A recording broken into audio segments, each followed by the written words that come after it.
जोशीमठ कैसे बचेगा? जोशीमठ पर आया संकट दूर कैसे होगा? ये सवाल अभी बरकरार हैं और इन सवालों के बीच संकट भी बढ़ रहा है। संकट लोगों के भविष्य का, संकट लोगों के सामने अपनी आशाएं बचाने का और संकट जोशीमठ से बाहर जाने का, विस्थापन का। और इस संकट के बीच धामी भरोसे की दवा पिला रहे हैं।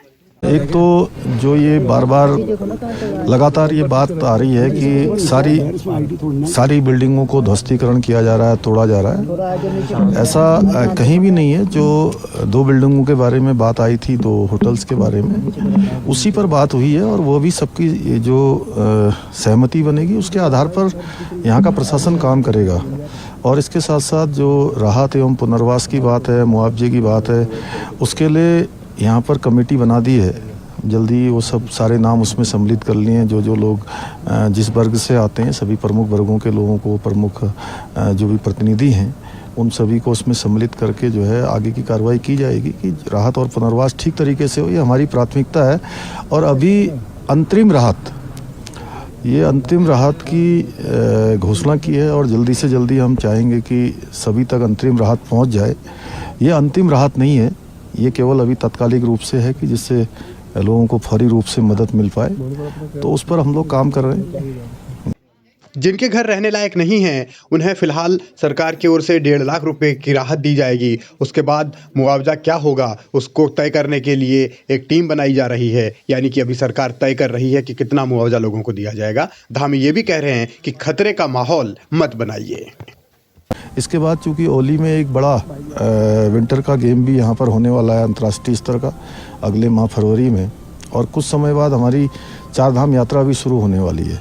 इसलिए इस प्रकार का जो वातावरण एक बहुत ज़्यादा ये बनाया जा रहा है कि पूरा उत्तराखंड खतरे में आ गया है, तो मैं समझता हूँ ये ठीक नहीं है। हाँ, ये ज़रूर है कि विकास जो बहुत तेज़ गति से हो रहा है, जिसके बारे में लोगों ने यहाँ बताया भी है, आप सब लोग भी देख रहे हैं, मीडिया के बंधु भी देख रहे हैं, उस पर थोड़ा हम ये कोशिश करेंगे आगे से कि जो इकोलॉजी और इकोनॉमी दोनों का संतुलन बना रहे और जो तेज़ गति से हो रहा है उसको थोड़ा कम किया जाए। और अब बड़ा सवाल ये है कि खतरे का माहौल बना कौन रहा है? उत्तराखंड को कौन ये बतलाने की कोशिश कर रहा है कि समूचा उत्तराखंड खतरे में है?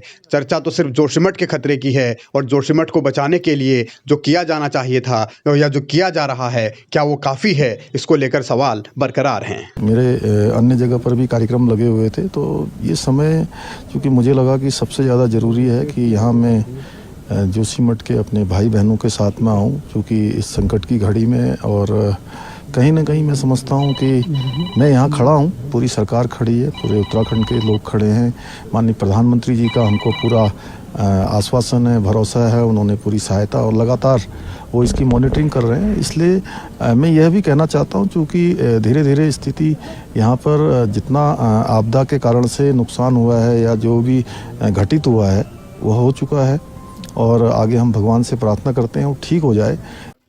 धामी का ये कहना कि आपदा की वजह से जोशीमठ में जो नुकसान होना था वो हो चुका। इसके बाद कई सवाल खड़े होते हैं। पहला सवाल तो यही कि क्या सरकार ये मान चुकी है कि जोशीमठ में जो डैमेज होना था हो चुका, अब सब कुछ कंट्रोल में है? क्या सरकार ने ये तय कर लिया है कि जोशीमठ पर अब कोई खतरा नहीं है? या फिर धामी सिर्फ लोगों को भरोसा दिलाने के लिए इस तरीके की बातें कर रहे हैं? सवाल तो बरकरार रहेंगे ही, लेकिन संकट कैसे दूर होगा उन लोगों का जिनके घरों की छत छिन गई है? सरकार क्या करेगी? इस पर फिलहाल कोई फाइनल नीति नहीं बनी है। उम्मीद है 13 जनवरी तक इस पर कोई फैसला होगा।